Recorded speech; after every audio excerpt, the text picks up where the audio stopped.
আমার নামাজ রোজার সকল সওয়াব দাও গো বিধিতারে, যেন পরকালে আমার কাছে সে আসিতে পারে গো, সে আসিতে পারে। আমার নামাজ রোজার সকল সওয়াব দাও গো বিধিতারে, যেন পরকালে আমার কাছে সে আসিতে পারে গো, সে আসিতে পারে।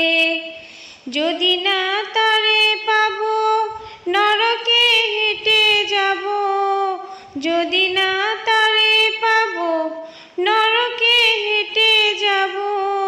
স্বর্গ যে দেখেছি তার বুকে আমি 12 মাসে, চারিদিকে রাখবি নজর সে না যেন দেখতে আসে।